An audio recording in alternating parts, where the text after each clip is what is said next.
President of the United Nations General Assembly, Secretary General of the United Nations, Excellencies, Heads of State and Government, distinguished delegates. I wish to begin by conveying to this august body fraternal greetings from Her Excellency Samia Suluhu Hassan, President of the United Republic of Tanzania, who could not attend this year's session due to pressing national commitments. It is therefore my distinct honor and privilege to address the 77th session of the United Nations General Assembly on behalf of the government and people of the United Republic of Tanzania. Let me join those who have spoken before me in congratulating you, Mr. President, on your election to preside over the 77th session of the United Nations General Assembly. I assure you of Tanzania's support and cooperation as you discharge your responsibilities. Let me also extend our appreciation to the United Nations Secretary General, His Excellency Antonio Guterres, and the entire UN Secretariat for their dedicated service as guardians of the common interest of all peoples and all states, particularly during this time of unprecedented global challenges.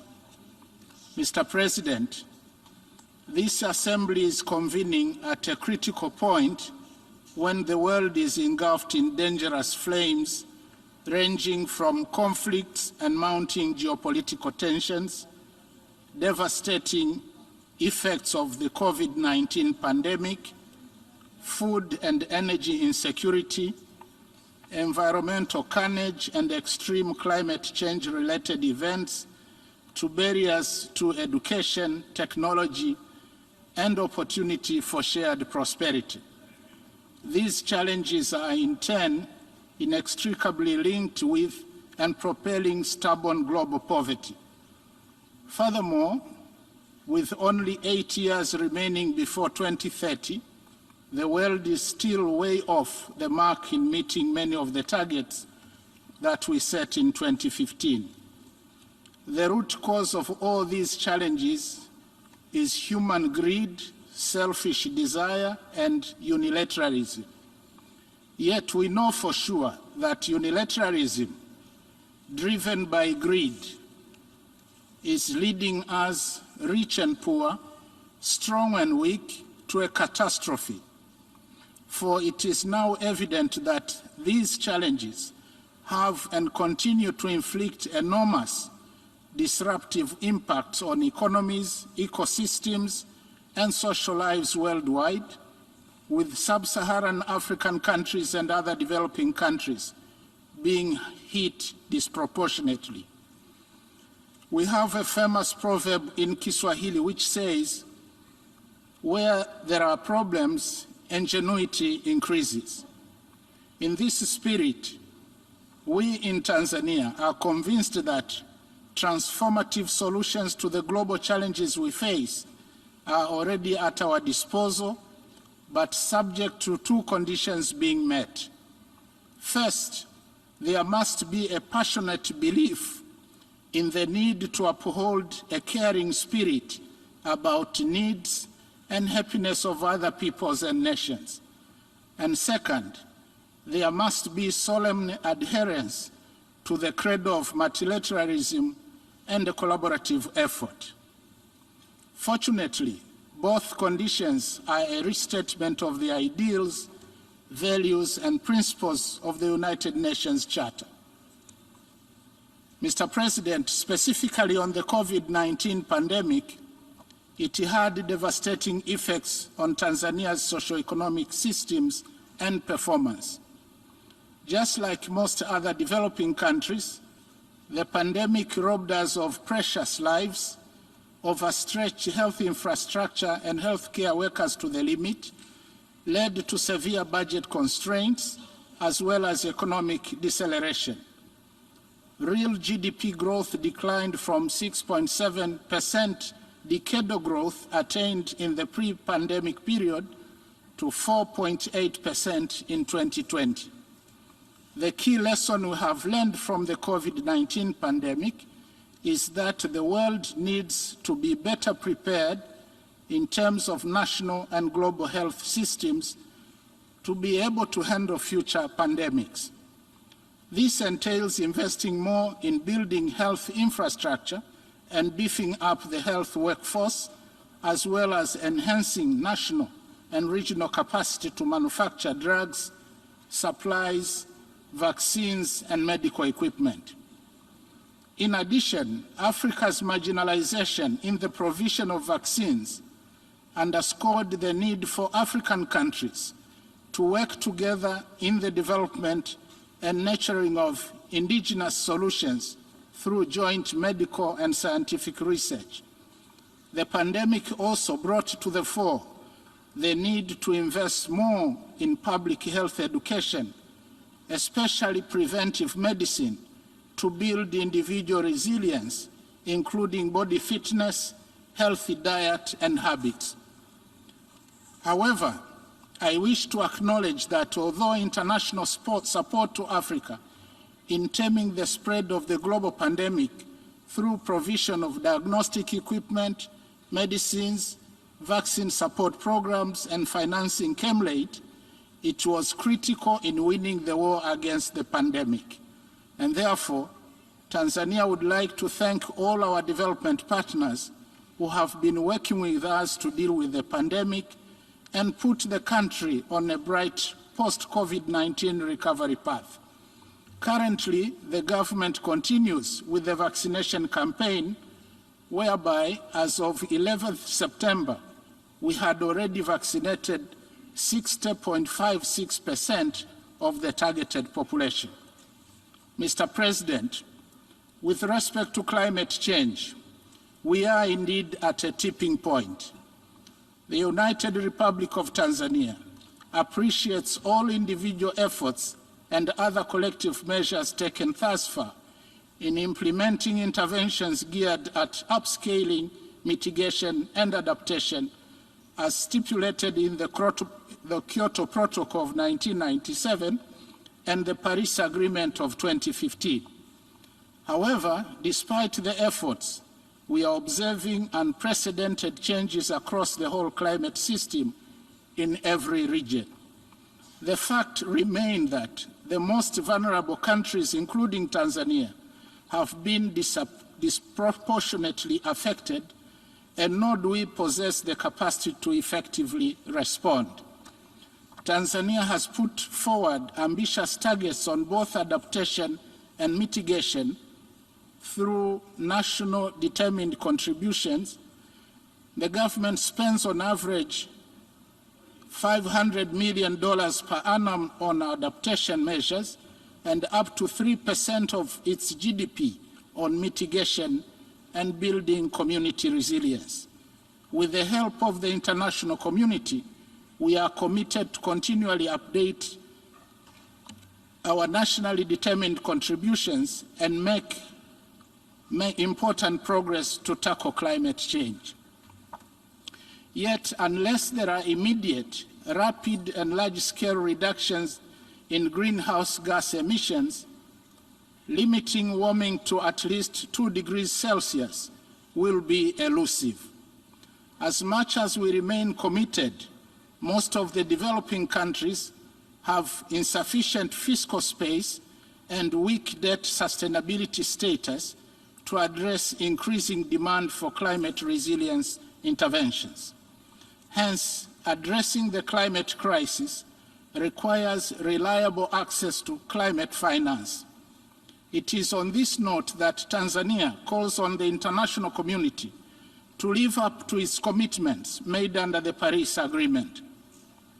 Enhanced capacity building, technology transfer, support for adaptation and mitigation measures, as well as the creation of independent loss and damage financial facility must be implemented in order to scale up the fight against climate change. We need to take actions and walk the talk as a matter of urgency. I must at this point emphasize that Tanzania and the rest of Africa need a just transition from fossil fuels to renewable energy. Africa must be given time to adjust, since the majority of Africans have no access to energy. The well-established principle of common but differentiated responsibilities and respective capabilities must be observed. In this regard, we call upon the lifting of opposition to global financing and implementation of transformative projects in our countries that aim to harness our hydrocarbon deposits for energy and other equally important uses to address our critical development needs.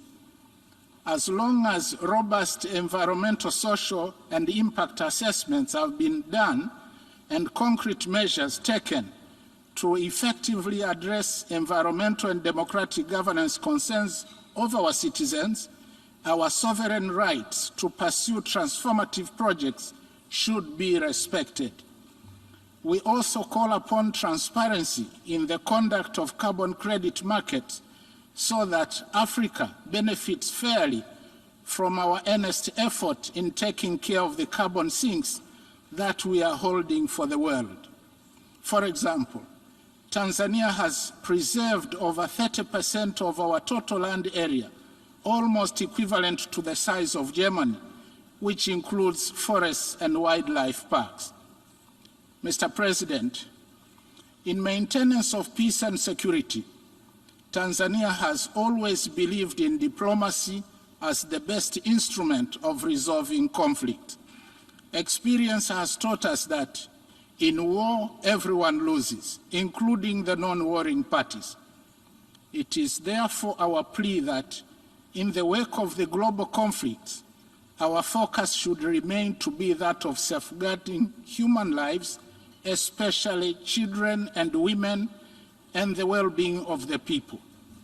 More so, just recently, we have witnessed disruptive effects on global supply chains, dramatic increase in food and fuel prices, as well as food shortages and decline in agricultural and industrial production around the world. All the more reasons that we must have a stake in pursuit of peaceful resolution of conflicts. As we do so, we must also leverage our abundant resources and human capabilities to address some of the impacts. Mr. President, in the same spirit, peacekeeping operations remain one of the most dependable instruments for promoting world peace and security. Tanzania is proud to have contributed men and women in 5 out of the existing 16 peacekeeping missions across the world. Despite this state of affairs, Tanzania stands ready to contribute more if requested to do so.